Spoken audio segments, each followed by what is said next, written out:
madaxweynaha dowlad goboleedka Soomaaliyeed ee Galmudug Axmed Ducaale Geelle Xaaf oo muddooyinka ugu dambeeyay safar shaqo uga maqnaa deegaanada Galmudug oo maanta dib ugu soo laabtay magaalada Dhuusamareeb ee xarunta dowlad goboleedka Galmudug wuxuuna wax aad looga xumaada ku tilmaamay hadalka ka soo yeeray dhawaan wasaaradda arrimaha gudaha dowladda federaalka ee Soomaaliya oo sheegay inay tahay hadalkaasi mid aan munaasab ahayn sharciga waafaqsanayn. Galmudug waa state xor ah oo madax bannaan mustacmarad maaha waa state madax bannaan ma aha mid cusub oo hadda la dhisayo. aad iyo aad ayaan uga xumahay in warqadii soo baxday u muuqatay in Galmudug state cusub tahay. state cusub ma aha Galmudug. sharci bay leedahay, dastuur bay leedahay, nidaam bay leedahay, baarlamaan bay leedahay, madax bay leedahay, caasimadeedii bay joogtaa. in lagu xadgudbo oo la yiraahdo hadda doorasho loo qaban hayaa anigu meel ay ku taal ma arag. aad iyo aad baan uga xunahay. waxaan u sheegaynaa ummadda Soomaaliyeed intii wax garanaysay reer Galmudug khaasatan in ay arrintaas si badda dheer uga fiirsadaan una ogaadaan in ay tahay xadgudub sharci darro ah. haddii Soomaalida waxay oran jirtay haddii hasha weyn durduriso aragna maxaad moodaa haddii madaxdii qaranka oo federaalku ay sharciga ku tumanayaan. aad iyo aad baan uga xumahay in maaragtay talo anagu see yeeli doonaa anagu aan ka roonaano aan sharciga iyo nidaamka inaan ilaashanaa loo baahan yahay. haddii aan waxyaga ilaashan weyno waana lagu tumanahay. sidoo kale madaxweynaha ayaa sheegay inuu soo dhaweynayo in beelaha Galmudug ay ayooda ka tashadaan inay qabsadaan shirar u gaar ah si ay masiirkooda uga go'aan gaaraan. shirka waxaa lagu baaqay shir un maaragtay beelaha qaar ka mid ah hubi in lagu qabto. shirkaas waxaan aaminsanahay anigu inuu yahay shir dan noo noqon kara tii ummadda hadday shirto isku timaado aan tashanno waa aan heshiin.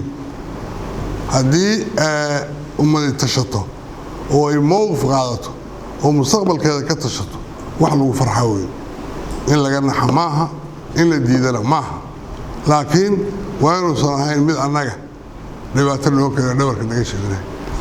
midda lagu baaqayo dowladda federaalka ay ku baaqaysaa waa mid annaga dhabarka naga sheegnay. haddaad maqashaan beelaha la isu keenay maxaa beela keenay war anagu state baan nahay waa nabad qabnaa waana kan baarlamaanka iyo wasiirada wax walba loo joogaa maxay tahay beelahana la ku yeeray hadeer. beelaha haddii wax ka dhaxaynaya intay meel tagaan ha tashadeen go'aanadooda iyo nabad amnigooda iyo waxooda ha ka tashadeen ayaga u taal. annaga inaysan wax noo dhimayn oo aysan ahayn aysan siyaasadaysnayn unbaa aad iyo aad muhiim ah. madaxweynaha ayaa dhinaca kala sheegay inay jiraan mashaariic kala duwan oo laga fulinayo deegaanada dowlad goboleedka Galmudug oo muddooyinka ugu dambeeyay howlaheeda oo waday wuxuuna dhammaan sheegay inay beesha caalamku xilligan diyaar u tahay inay Galmudug ku garab istaagto sidii loo horumari lahaa deegaanadooda. waxaan soo hubinay waxyaalo badan oo naga xayirnaa oo mashaariicdii iyo wixii naga xayirnaa oo awal ay caqabada ku ahayd dowladda federaalka in aan gaarnay in hadda toos naloo siiyo markii la hubiyey in dowladda federaalka caqabad ku tahay mashaariicda in la hubiyey oo adduunku arkay waxaan gaarnay in naloo soo fasaxo oo hadda ka bacdi si toosa naloola macaamilo. waana soo bilaabanayaan insha allah wax badan oo garoonka Dhuusamareeb iyo kii Hobyaad iyo wixii ayaan hore ku talagalay waxaanu maaragtay gaarnay in aanu heshiiskoodii wixii ugu horreeyay ku tilaabsan soo saxno. hadalka madaxweynaha dowlad goboleedka Galmudug Axmed Ducaale Geelle Xaaf maanta uu ka sheegay xarunta Galmudug ayaa ku soo beegmay waqti dhawaanba hore ay u sheegtay Galmudug in xiriirkii kala dhaxeeyo dowladda federaalka ee Soomaaliya ay u jartay aysan deegaanada Galmudug wax shaqo aysan ka qaban karin dowladda federaalka tan iyo intay dib ugu soo laabanayso ku dhaqanka shuruucda dalka u yaala. Cabdi Jamaal Macalin Axmed Kalsan TV Dhuusamareeb.